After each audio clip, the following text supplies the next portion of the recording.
Hello and welcome to the Ice Guys.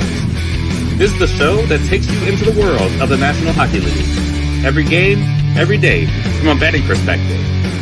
With pro sports handicappers, Ian Cameron, Alex P. Smith, and various guests from the world of hockey and sports betting.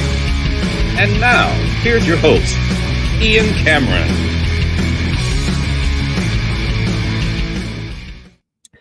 Welcome to the Ice Guys, Wednesday, March 13th, presented by Boston Hemp Inc. Ian Cameron with you. Solo today. Alex, headaches bothering him a little bit today.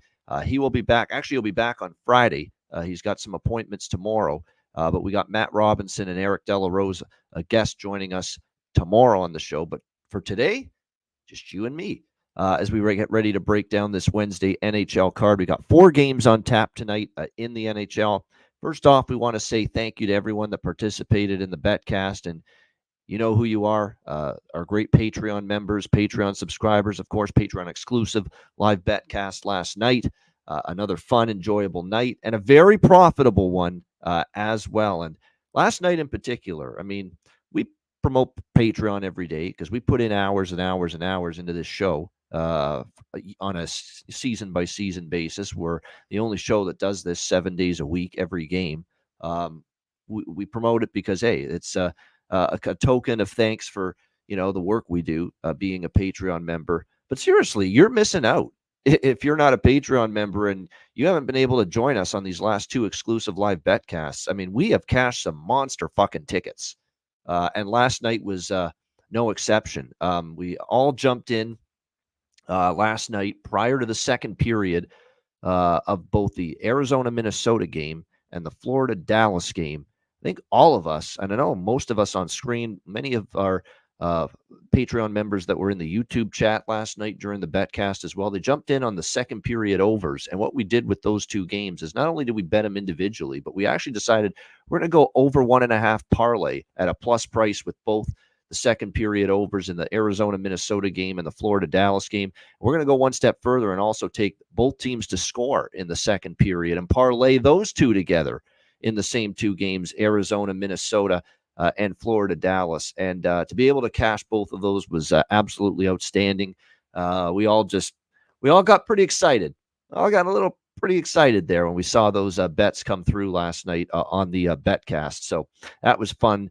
That was probably the highlight of the night, certainly in terms of the most profitable moment of the BetCast. No question about it. It probably was cashing those 2 teamers with the second period over 1.5 and the second period both teams to score from the Coyotes Wild game and the Panthers and Stars game. So that was fun. And it was just, an enjoyable night. We all jumped in on a Colorado Avalanche second period. Team total over 1.5 at plus 150.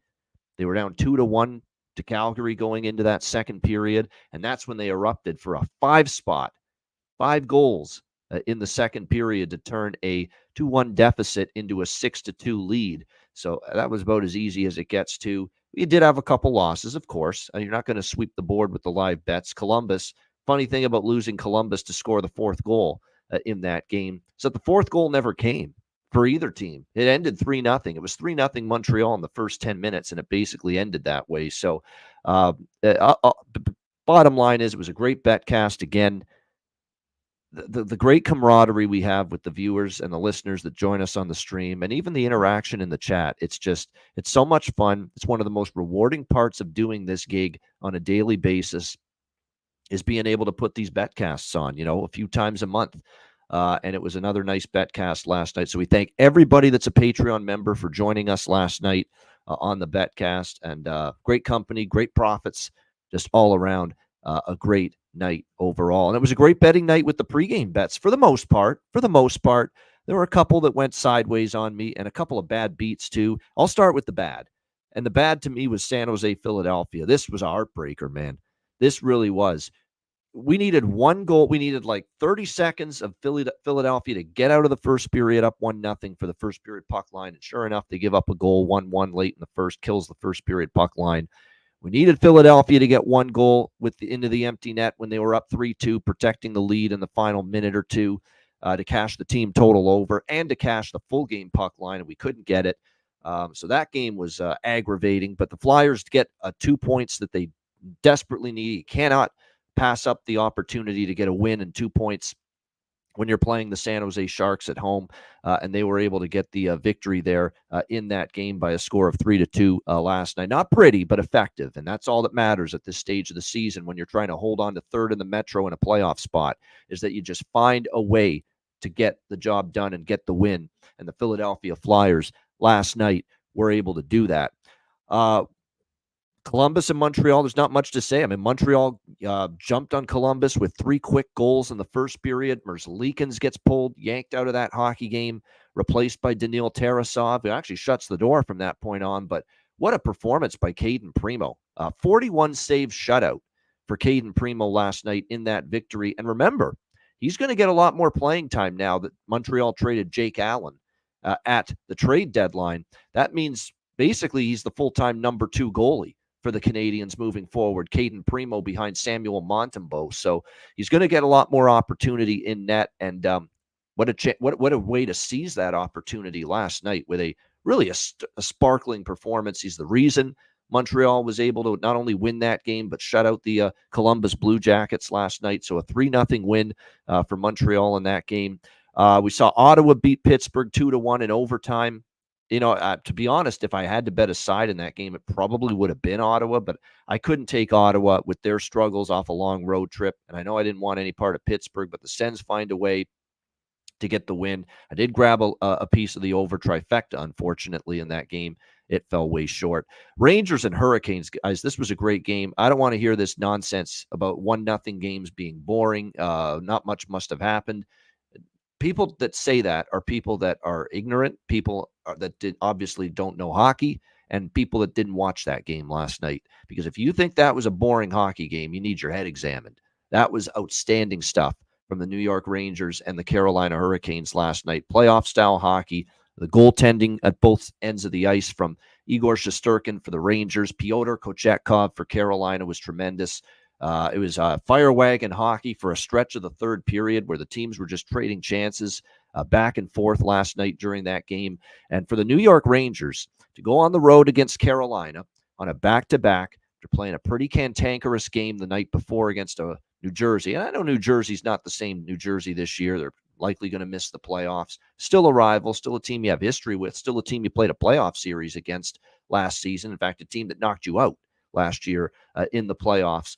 So you still have that game as a game that, you know, you're going to exhaust energy, you're going to exhaust effort when you play a team like that in your own division.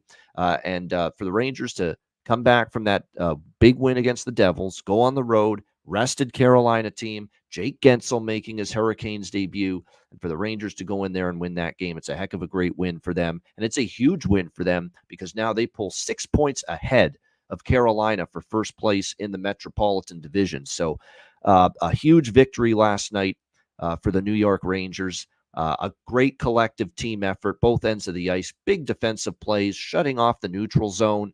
And, of course, when the chance was there for the Carolina Hurricanes, Shesterkin answered the bell. So it was a great win last night for the New York Rangers, 1-0 over the Carolina Hurricanes last night.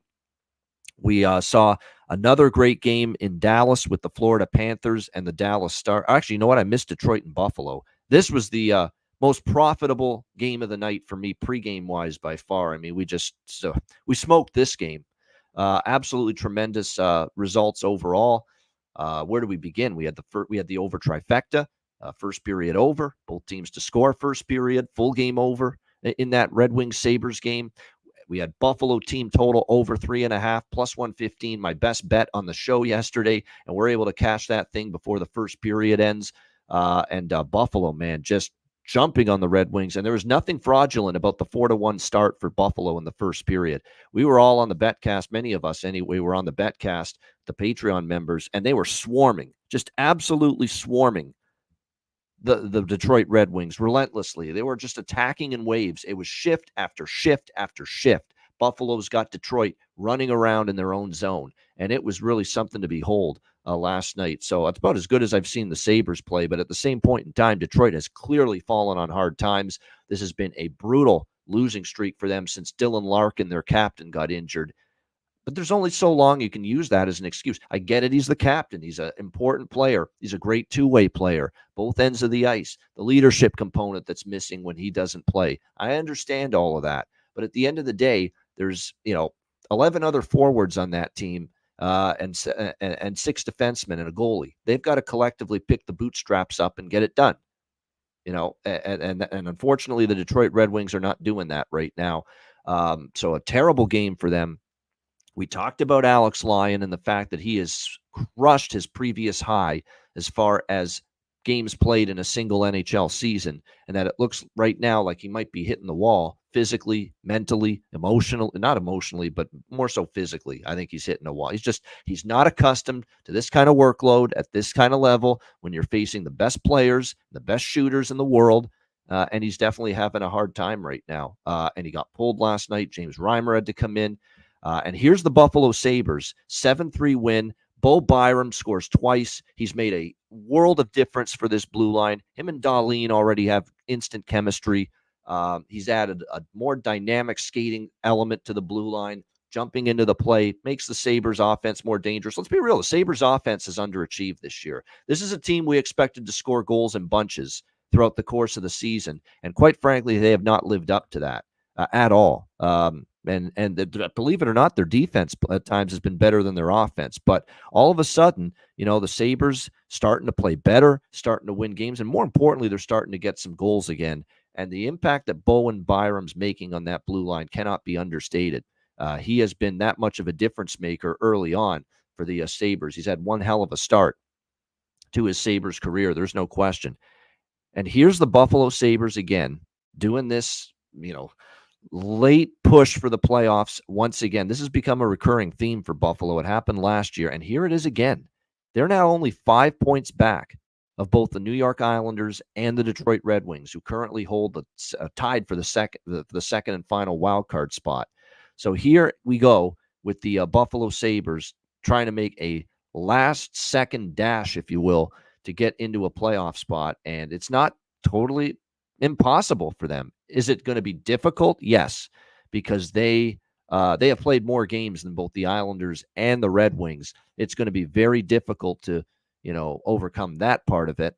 But guess who they play in their next 2 games? They play Detroit again, and they in Detroit this time, and they play the New York Islanders, the 2 teams that they need to catch for a wild card spot. So it's right there in front of them in these next 2 games for the Buffalo Sabres. You're playing the 2 teams that you need to track down in order to get into the playoffs. And here's your opportunity right now. So we'll see what they can do with these next 2 games. But that was certainly a commanding performance last night. And I know a lot of people now have seen what happened at Detroit Red Wings practice this morning. I posted it on Twitter X. Ben Sherratt and Lucas Raymond getting into it, almost coming to blows. They almost did. Like they almost started swinging punches at one another. But they were wrestling after a whistle. It quickly got broken up, and the 2 got separated by teammates and coaches. I don't look at that as a bad thing. Some people, I used to think that, it's a sign of a team coming apart at the seams. They hate each other. Things suck right now. They're losing left and right. It's just the worst thing in the world.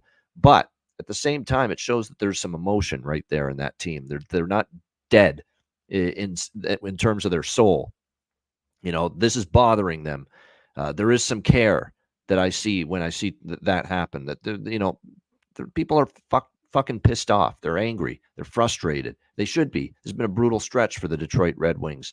So I don't mind it. In fact, I like seeing that there's still some emotion in this team. That they're showing we're pissed off about this. Now I don't know if attacking your teammates the best way to show that frustration, but it shows that this is bothering at least a few people on this team, and it at least shows me they're still willing to fight to fix this and willing to fight, to get things going again. And they should be willing to fight. Detroit's not, it's not a fork in them, they're done situation here. They're still tied for a second wild card spot. So, if you're Detroit, you've just got to, find a way. First of all, you got to get Dylan Larkin healthy because he clearly makes that much of a difference. But you got to get better defensively too. And you need some saves from your goaltender. And lately they have not been getting them. from Alex Lyon as he struggles under the increased, like I say, the increased workload he's had this year. A great game between the Florida Panthers and the Dallas Stars. I know we had the brothers Robinson, big Dallas Stars fans, including our guy Matty, on the betcast last night, and I know they were disappointed, to say the least, to see that 3-1 Dallas lead disappear. Florida comes back and they end up winning 4-3 in regulation. The power play ended up connecting for the Panthers with 2 of the 3 goals in that third period rally. What a job by the Panthers. And, we talked about this on the betcast last night. This is more about how great Florida is and what they're capable of. Not so much Dallas, choking, or Dallas, spitting the bit, Dallas collapsing. No, we got to give Florida a lot of credit. This is what Florida does. They're very tough physically, mentally. They don't get rattled. They stick to the game plan. They've been amazing on the road this year. They're never out of a game. And that's exactly what we saw last night in that comeback against the Dallas Stars. And if you're Dallas, I would not totally lose my mind and just feel like our confidence is shattered by that loss. You went toe-to-toe with this now 16-1 in their last 17 road game Florida Panthers team, Eastern Conference champs last year. You went toe-to-toe and you were the better team for like over 2 periods last night. Dallas played this team very well. They couldn't have played much better than they did for over 2 periods against Florida last night. So it's a brutal ending.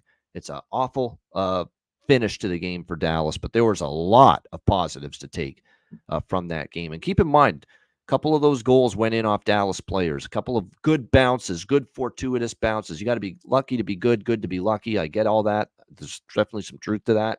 But at the same point in time, a couple of bounces went Florida's way in that game as well last night, especially in the third period. So, but credit to them, 4-3. This is not the world is falling apart if you're Dallas. You played this team really well for over 2 periods and just didn't have the result to show for it.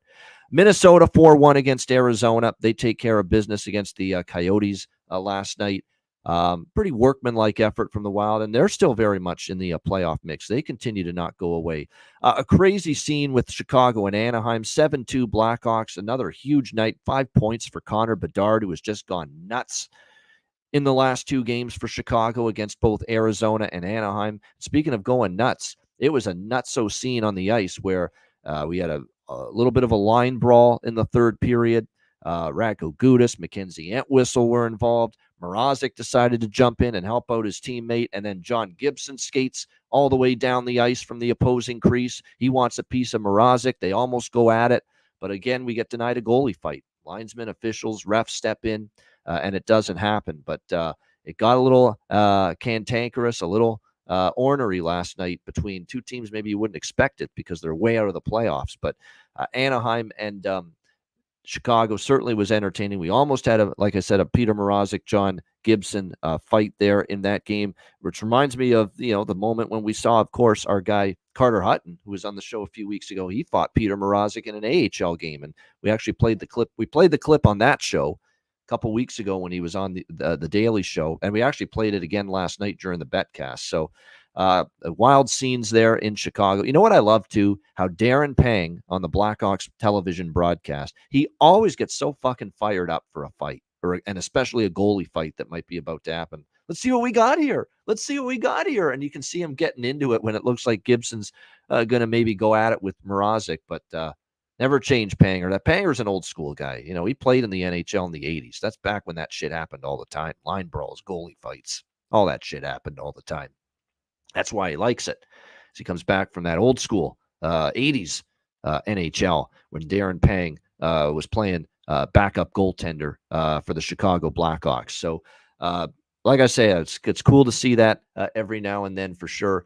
And last night we saw a little of that in Chicago, a little old school hockey there in that one. All right, Colorado and Calgary. Look, we've said this now for a few games now when Calgary's been playing. You got to take the team total over for the opponent right now. Calgary defensively, minus Hanifin and Tanev, has been a disaster. They can't iron out their defensive zone coverages. Penalty kill is suffering. The teams with elite level offensive skill and talent, and especially depth offensively, are just going to torch this team. And we've seen it now 3 games in a row. The loss to Florida, they give up 5. They give up a 7 spot to Carolina, 6 last night to Colorado.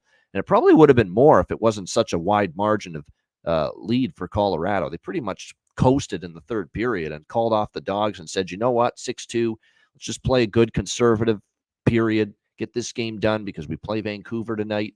Or else it could have been worse for Calgary than giving up 6 last night. So easy winner there for the over 3.5, which was Matt Robinson's best bet. It was one of my favorite plays on the board last night. I had the over trifecta in that game, Colorado, Calgary, all 3 of them cashed. So that was a good result there. We wrapped up the night with a wild third period with Vegas and Seattle. It was a pretty ho-hum first 2 periods. Vegas led 2-1, and then things just went off the rails in the third period. Crazy stuff. I mean, Seattle down 2-1, comes back, takes a 3-2 lead, actually takes a 4-2 lead in that third period, and then Vegas makes it 4-3, and they tie it with literally just a few seconds left. I mean, 17 seconds left. Marchessault, his second of the game, the net empty, the extra attacker to tie that game at 4. And then in overtime, Jack Eichel finishes it off on a breakaway rush and gets the 5-4 win for the Vegas Golden Knights over the Seattle Kraken last night. So I know there were a few of people on Seattle. That's brutal. You have a 4-2 lead, in the third period, and to lose in overtime, that's brutal. I had the draw. I know Alex did, so we're happy with that. But we do feel bad for those of you, and we know many that were on Seattle last. That's a tough one. And that's a tough one for Seattle. Look, they still get a point. Not all is lost, but every point matters right now. What if this is the point that keeps you out of the playoffs? What if you fall 1 point short, and you miss the playoffs? So that's the problem right now here for Seattle. They got 68 points now after last night. They've still got work to do as far as catching the wild card teams quite a bit. So, that's a tough point to squander. When you have a 4-2 lead at home in the third period and you don't get that extra point, that's tough when it's, already a team that you're going to need to be able to, you got to be able to catch teams and you got to be able to get 2 points in a spot like that. So that one definitely was a tough result for the Seattle Kraken. But for Vegas, that's beating Detroit didn't do much for me, but coming back like that against a Seattle team on the road, winning 5-4, this Vegas team might be starting to percolate. They might be about to go on one of these 9-1, 10-1 runs. And don't forget, Jack Eichel is back now. Noah Hannafin and Anthony Mantha are on the team. They're starting to get a little bit healthier. The chemistry will continue to improve, with the new players in the lineup. Vegas might have a little bit of a run in them. We'll see. If Aiden Hill can just get his game back in order, and he's still, kind of shaky at times, but if that can happen, I think Vegas might be going on a run here in the short term. Hopefully we go on a run tonight with this Wednesday card. We got 4 games, and we are going to start breaking them down right now, and we will begin with one of the first of the 2 games tonight on TNT for this Wednesday night, the LA Kings and the St. Louis Blues. The Kings -160, road favorites, 5.5 the total here in this game. You got LA back on the road where, early in the season, they couldn't lose on the road. And overall, their road record has definitely dipped a little bit, but still, it's 19-9-4. It's better than their home record. We'll see if they can go on the road and get the job done here. We have not seen LA on the road for quite some time. They've had a nice little 5-game homestand where they went 3-2.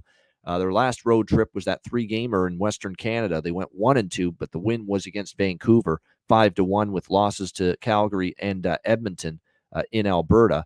We'll see how they fare here in this one. These 2 teams played January 28th. I believe it was right before the All-Star break, and it was a 4-3 Blues win in overtime.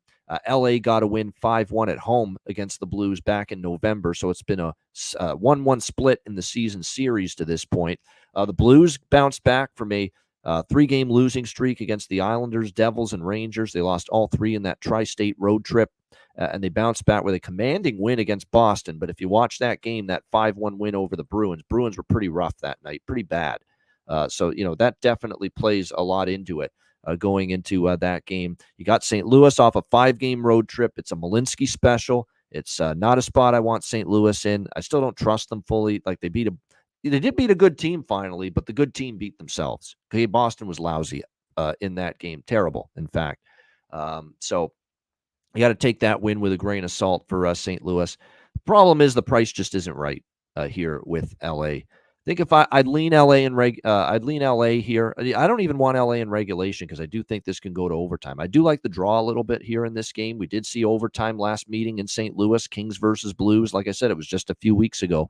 The game went to overtime. We'll see how this one plays out here with the. You know what I might do here? LA money line minus 125 at DraftKings. First period off the road trip, not even the full game.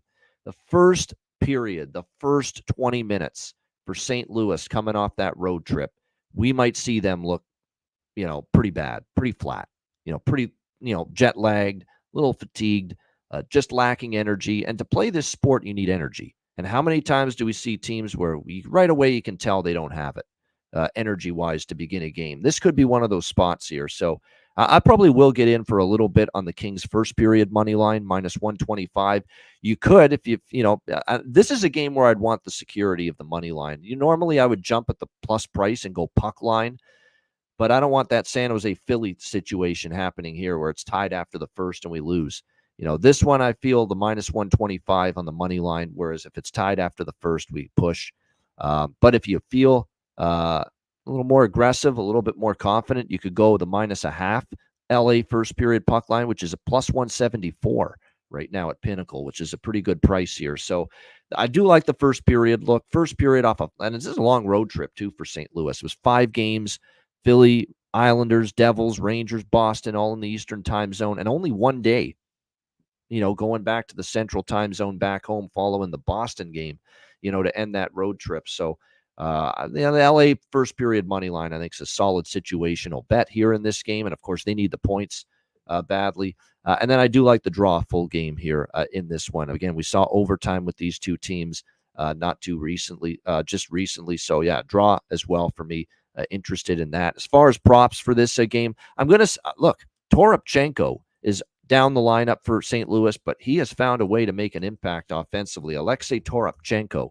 And right now, I still think there's pretty good prices, pretty good value overall, to be looking toward his player props right now for the St. Louis Blues. He's definitely someone that's been stepping up lately, no question about that. And then for the LA Kings, I mean, for me, it would be Danault. Danault's actually heating up. He had a nice game against who did they beat the other night? I'm trying to remember. Oh, the Islanders the other night. Yeah, Danault played well. Fiala, we've talked about him quite a bit. Those are the two players I would really target for the LA Kings. Both of them have been solid lately as far as the prop looks are concerned. So definitely those are a few player props I'd be interested in here for Kings and Blues tonight. And by the way, the goaltending matchup as well here for this game tonight. Cam Talbot, Jordan Binnington.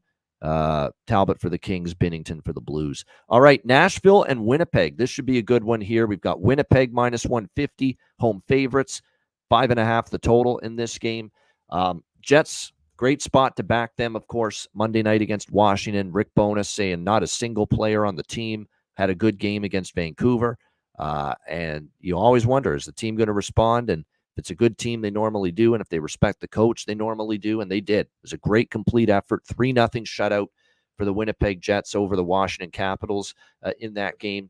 But can they keep it going here in this matchup tonight against the Nashville Predators, who continue to be red hot? They did lose a tough one against Minnesota. They tied it in the last couple minutes, but then they lose in overtime with that bold call by John Hines to pull the goalie for an extra attacker in overtime, and it pays off for the 4-3 Minnesota win.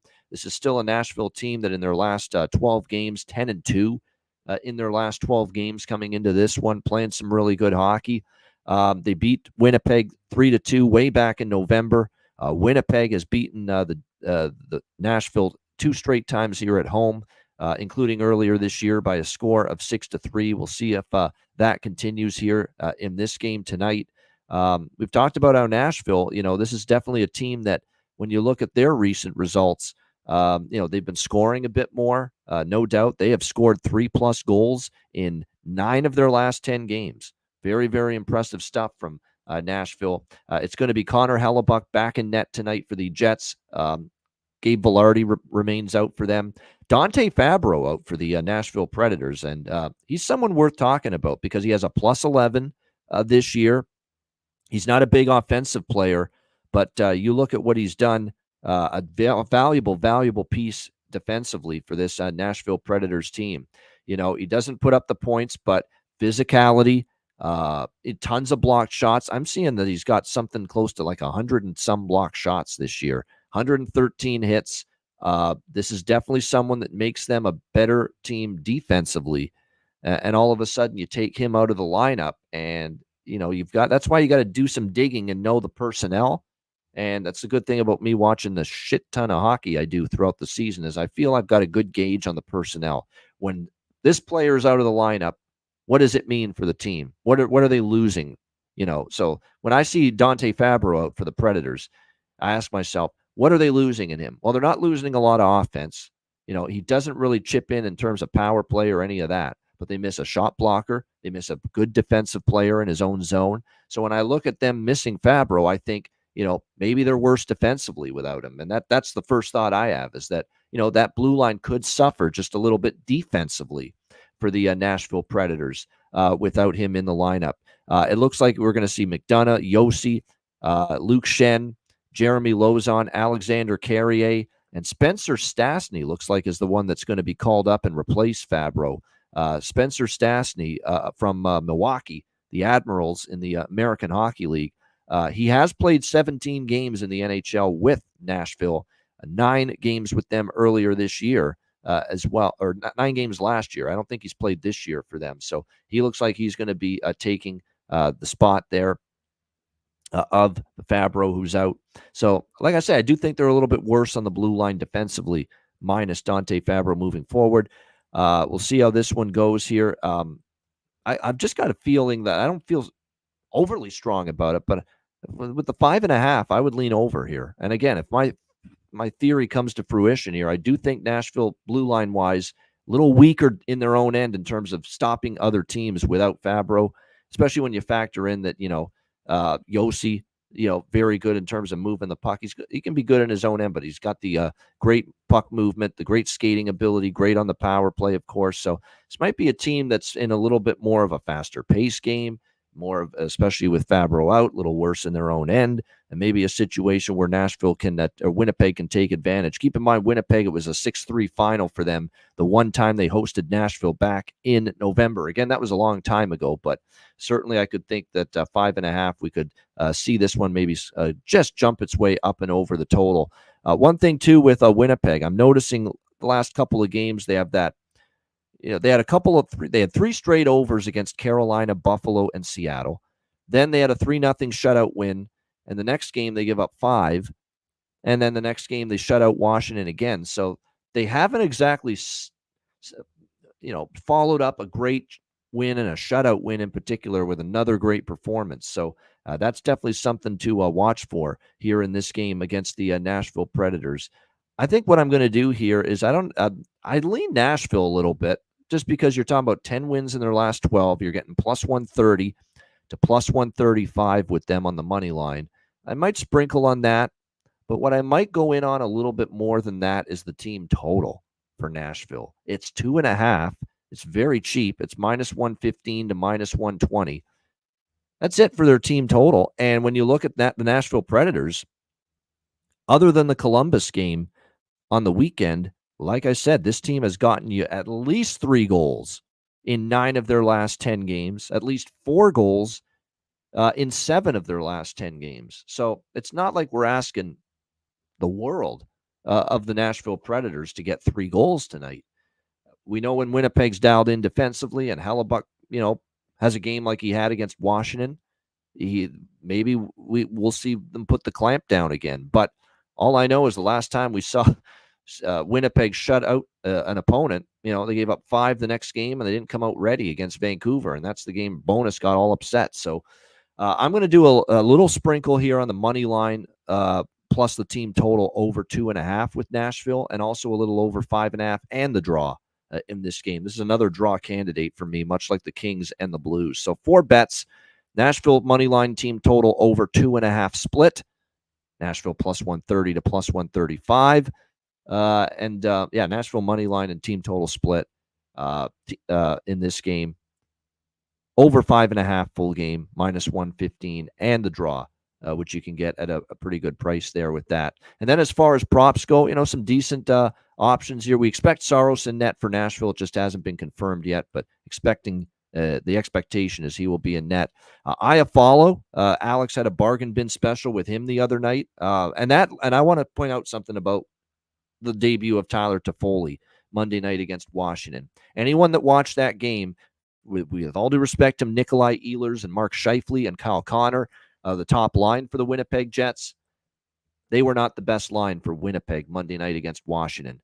The newly formed second line for the Winnipeg Jets, Tyler Toffoli, the newbie, alongside Sean Monahan and Alex Iafallo, was their best line on Monday night against Washington. They had control in the offensive zone. They were a dangerous threat to score.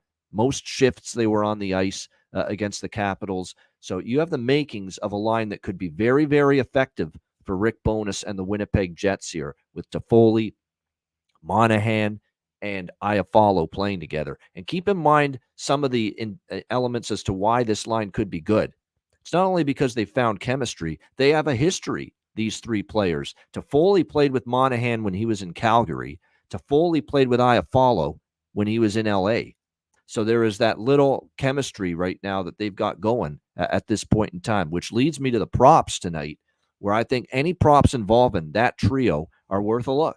Toffoli, Iafallo, of course, scored the other night, and Monahan, who has actually been very good for the most part since he's been with the Winnipeg Jets. So I think those three guys definitely have some value for props. And I'm also going to jump on Winnipeg tonight as far as props with Nino Niederreiter. This is a guy that is, again, a former member of the Nashville Predators. He was not in Nashville long, only half the season, but he faces his former team. And if memory serves me correctly, he has done pretty good damage against Nashville in previous games where he's played against them. I'm just going to look up the past numbers, but I'm pretty sure when you look at Nino Niederreiter here, he's done pretty well when he's faced the Nashville Predators. Yeah, all right. You go back to early in the season here.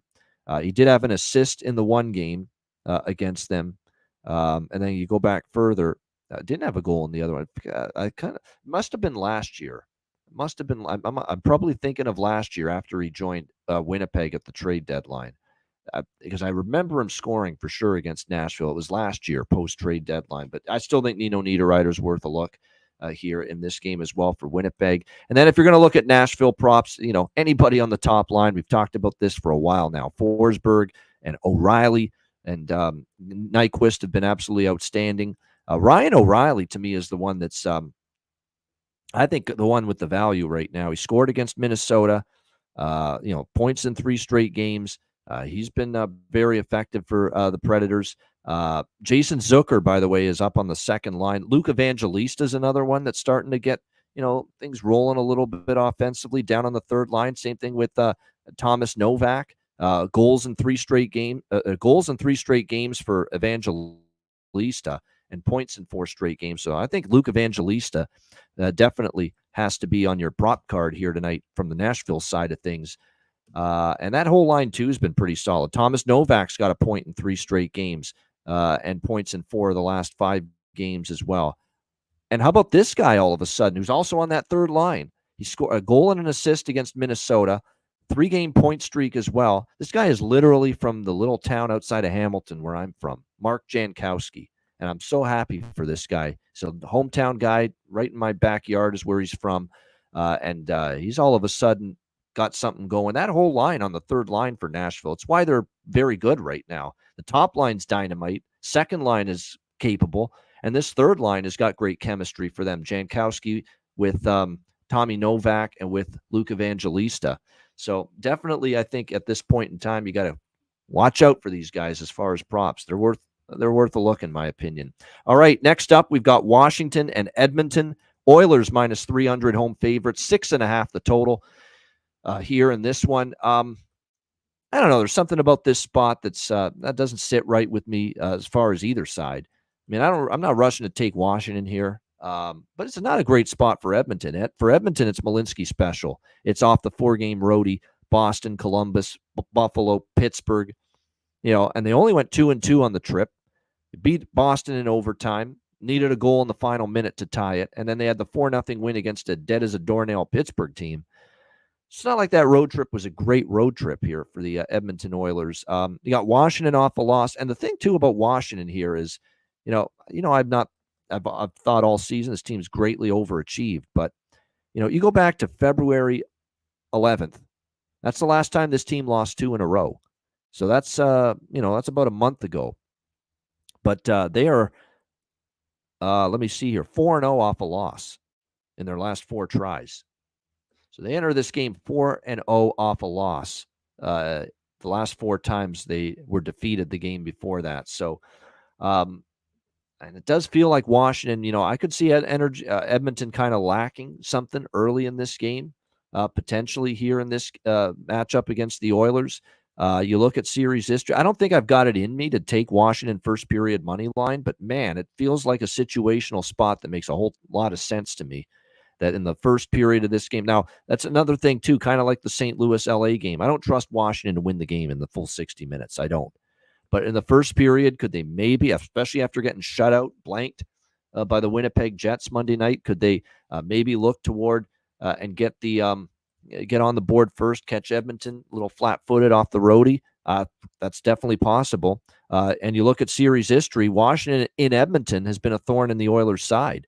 The Oilers won 4-3 in overtime, 4-3 in overtime a couple of meetings ago. And then last year in Edmonton, Washington actually beat them by a score of 3-2. So keep that in mind. It's been not the easiest, smoothest of sailing for Washington. Like I said, I haven't bet it. I'm not sure I will as far as that look is concerned, the first period money line on Washington. But I definitely think that's not a bad approach here for this game. Or you could be safer. Pie Guy's got a good point, plus a half. Plus a half's an option as well. No doubt about that. Washington plus first period plus a half, which means tied after the first period. You cash your ticket. Yeah. Plus a half, by the way, is minus 135, minus 140. That's the price we're looking at for Capitals first period puck line. Like I say, we'll see. But I do lean that way. But I don't know if I'll be betting it. I don't know if I'll be betting on. Wait, check the Patreon page later. The Patreon members, you'll know if I'm on it. But right now, I just lean that way. I don't love the overs here either. I mean, Edmonton's actually starting to trend under again, 4 straight. You look at the game in Edmonton last year; it was 3-2. It was scoreless after the opening period. And Washington's been mostly an over team, but they've kind of cooled off. Now they played Chicago and they played Winnipeg, who were really, really emphasizing a good team defensive game the other night. So will that be a catalyst of things to come? We'll see here in this game. I'm just trying to think here with it's Kemper and Skinner, the goaltending matchup here in this game. Darcy Kemper for Washington, Stuart Skinner for the Edmonton Oilers. We have not seen Darcy Kemper in quite some time, by the way. He has not started since February 26th against Ottawa. They've been running Charlie Lindgren every game for the last 6 games. You go back and he's given up at least 3 goals, it seems like, in every start, and then he gave up 5 to Minnesota. He gave up, he did shut out Anaheim January 16, but the majority of Darcy Kemper starts, like we're looking at something like 8 of 10 or 9 of 11 Kemper starts. He's given up at least 3 goals going into this game tonight. So we'll see how this one plays out between them. If Edmonton wins, they usually score 4, especially at home. They're capable of that here, but the team total price isn't great. It's just a game that's all over the map for me. First period money line Washington, I could lean that way. I lean to a bifecta with the over, which is my first thought in this game, over 1.5 and over 6.5, but I'm not crazy about that either. So right now, it's nothing that I'm locking in for sure. Just lukewarm leans. I'm looking more toward props in this game if I'm interested in. I think the prop market's probably better in this game than anything side or totals wise. But yeah, I would lean Washington first period money line, maybe an over bifecta as well. And then as far as the props go, Hendrix Lapierre, he's been centering the top line lately, and he's been very good. He's got 2 goals in the last 3 games, and you stretch it out further, the last 7 games, he has 5 goals. So he's live, I think. Certainly as far as a goal prop tonight for Washington with what we've seen out of him, no doubt about that.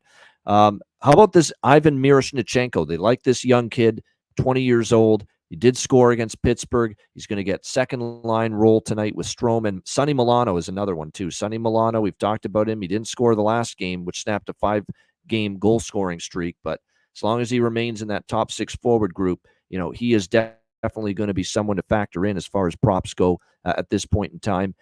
For the Edmonton Oilers, they come back off the road trip. This could be a game where they pace themselves, the big guns like McDavid and Draisaitl. Rely on maybe some of your other players to pull you through offensively in a game like this here tonight. And certainly Zach Hyman has been absolutely tremendous, but it's actually a 2-game goalless drought for him.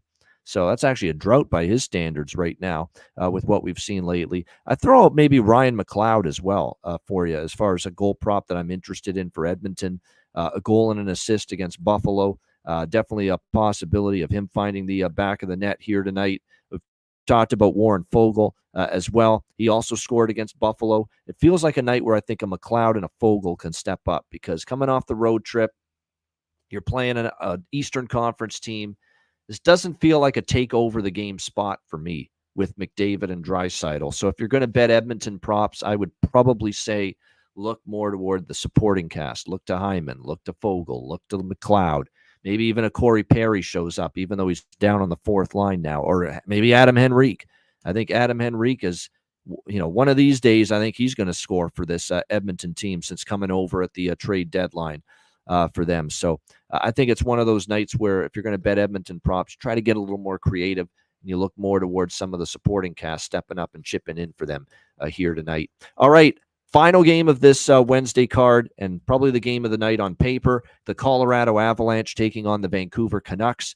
We've got Vancouver minus 115 home favorites. The total sitting at 6.5 here, shaded to the over in this game. It's a great, fascinating matchup here. It is a back-to-back spot for the Avs on the road after a fairly comfortable, no stress, 6-2 victory last night against the Calgary Flames. They just ended up pulling away in the second period, and they really didn't look back. They put it on cruise control after that. Of course, the big news for Vancouver is Thatcher Demko is out week to week for them. They're estimating right now it's looking like a 2 to 3 week absence for him with the knee injury that he suffered on the weekend against Winnipeg.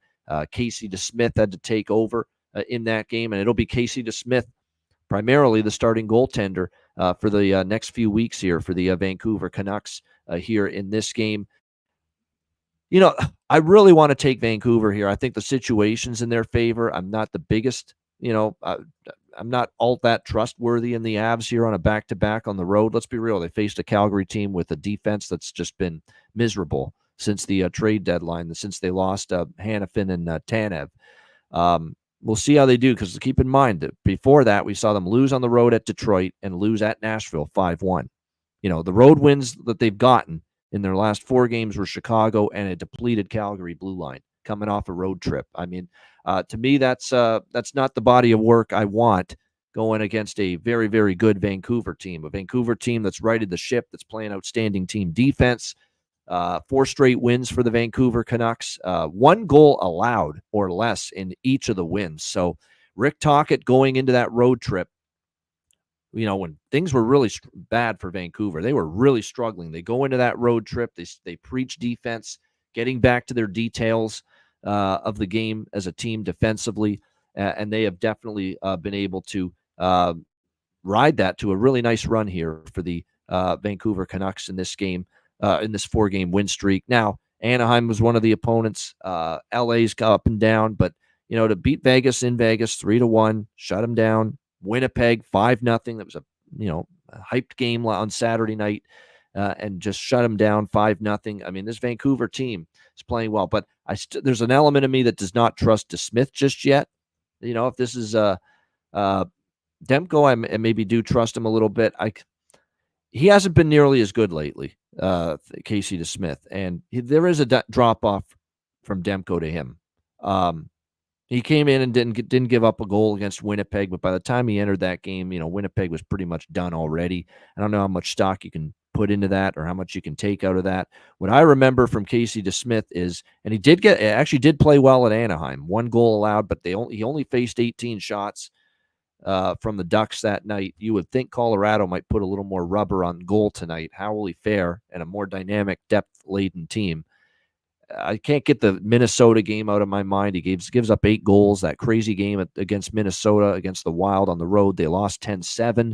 He gave up 4 goals to Detroit. He gave up 4 goals to St. Louis, and a couple of losing efforts there.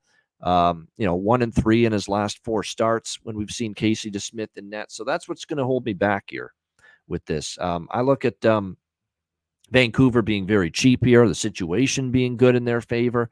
And maybe I sprinkle on the Canucks here a little bit in this game, but nothing more than that. DeSmith is still a bit of an enigma right now with what we've seen from his recent performance in net. Now, he does have the benefit of a team that defensively has reeled it in again in their last 4 games, playing outstanding team defense in front of all their goaltenders right now are the Vancouver Canucks. But this is still a very dynamic, explosive Colorado team. You would think that even if Vancouver plays a good game defensively, you're not going to shut them down or keep them from getting any sort of quality look on net whatsoever. So that's going to be the test. Colorado has played Vancouver well, 3 straight victories. 2 of them this year were in Colorado. They haven't played in Vancouver yet this season, although last year when they were in Vancouver, it was a 4-1 victory for the Avalanche in January, on January 20th. I'm not sure if Rick Tocchet had taken over yet. That might still have been Bruce Boudreau's Canucks at that point, so maybe take that with a grain of salt. But like I say, I think it's a situational lean for me to Vancouver, but I don't know if I want to go to the well here, trusting Casey DeSmith right away. This is another game where, as far as props go, I'm probably going to look in that direction here. I probably will have to lean over a little bit too because of the goaltending situation. If you look at head-to-head matchups, it's been a mix of overs and unders. You look at the last 5 meetings, we've only had 2 overs, and we've had in the last 5 meetings, we've only had 2 of the games go over. One of them was 2-2-1 to the over in the last 5. One of them was a push as well. As far as the prop market goes, I mean, anything Big Val Nichushkin is it's hard to say no. It's like snap the fingers. He's back in the lineup. Hasn't skipped a beat. 2 goals, 4 points in the 2 games since he's been back for the Colorado Avalanche. Absolutely, he's been terrific with back reunited with McKinnon and Rantanen. Brandon Duhaime, we thought he scored last night. They changed it. It was not his goal, but he's up on the second line with Middlestat and Drouin, and there's value there on him. And he did have 2 shots on goal last night in that game for the Colorado Avalanche in that one. So keep an eye on Brandon Duhaime. There's probably some decent value there as far as his props are concerned. On the Vancouver side, look, Nils Höglander, who's been one of Rick Tocchet's favorite players of late. Nils Höglander with Pius Suter and Elias Pettersson. And Höglander had 1 goal, 1 assist, 2 points against Winnipeg, 4-game point streak, 3 goals in the last 6 games for Nils Höglander. So there's no question that he's been in good form lately, and you're getting good value still with his props, playing with Pettersson and Suter on the top line for the Vancouver Canucks. Keep an eye on that. That's the main one for Vancouver because obviously, you could go JT Miller and you can go Brock Besser and some of the bigger, well-known forwards and producers for this team, but you don't get the value quite that you would, say, with Nils Höglander, who, compared to Miller, Besser, Pettersson, you definitely get better value there as far as player props are concerned. Great stuff. We appreciate everyone joining us. Hit the like button if you haven't done so already. And we appreciate you joining us on this Wednesday edition of the Ice Guys. And a reminder, make sure, again, we had our Patreon live betcast last night. If you missed out, don't worry, we're going to have a bunch more of these. So make sure you sign up, patreon.com/Ice Guys, just $10 per month. You get our daily sides, totals, and player props posted on the Patreon page each and every day from me and Alex. We also have goalie charts, totals charts, bonus video content, and, of course, our Patreon exclusive live betcasts.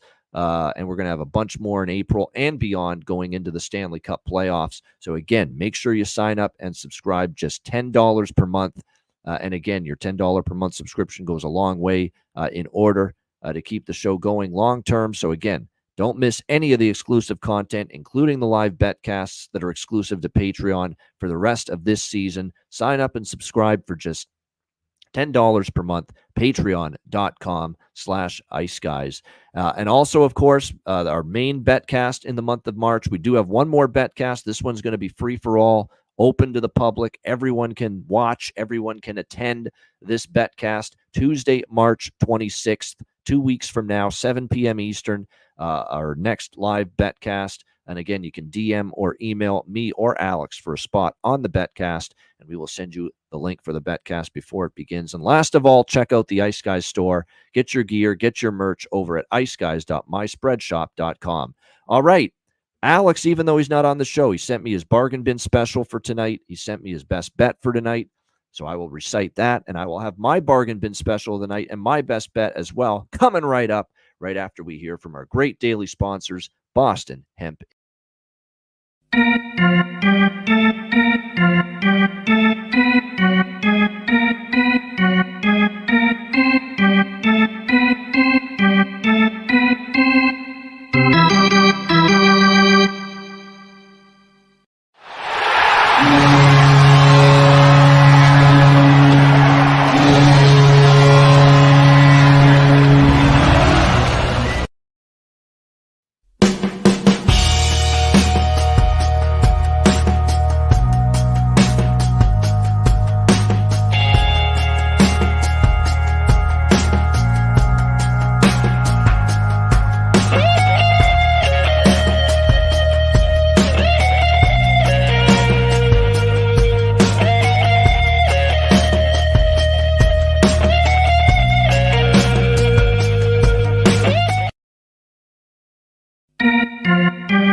All right, Boston Hemp Inc. Make sure you check them out. And again, get 20% off all orders on the website using the promo code IceGuys at bostonhempinc.com. All right, it is time for Bargain Bin Special of the night for this Wednesday card.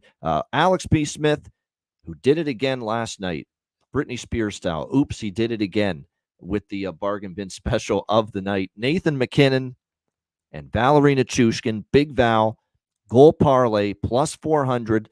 Last night cashes in, and he is going back to the Colorado Avalanche tonight for his bargain bin special of the night against Vancouver, and he is rolling with the Flying Finn, Mikko Rantanen, or if I put my Finnish accent on, Mikko Rantanen for the Colorado Avalanche. 2 or more goals, over 1.5 goals, 2 or more goals, whatever you want to call it. So plus 800 for Mikko Rantanen, 2 or more goals for the Colorado Avalanche tonight against the Vancouver Canucks. So there you have it with Alex B. Smith with his bargain bin special of the night for this great, and I mean great, it is a really good Wednesday card for player props, even though it's only a 4-game slate. For my bargain bin special of the night, I'm going to give you 2 from the same game and 1 from each team, because I can't make up my mind, and I don't like usually giving out 2 of these. I like usually 1 bargain bin. It's not bargain bins. It's bargain bin special. It's not bargain bin specials. It's bargain bin special. But I'm going to give you 1 from each team for Nashville, Winnipeg. Nino Niederreiter, Winnipeg Jets, plus 350 at Patano against his old team. He's been picking things up a little bit offensively lately. We're going to roll with that. And I'm going to go with Luke Evangelista for the Nashville Predators at a really good price, plus 420 at FanDuel, BetMGM. You get a great number and a great price.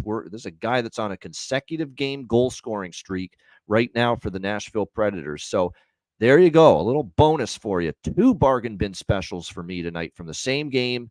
Nino Niederreiter, Winnipeg Jets, plus 350, and Luke Evangelista for the Nashville Predators at plus 420. There you have it for my 2 bargain bin specials of the night for this Wednesday NHL card. All right, best bets. Alex B. Smith will start with his best bet. It is the draw with Nashville and Winnipeg, and I am on that. That's not my best bet, but it is Alex's, but I agree with it.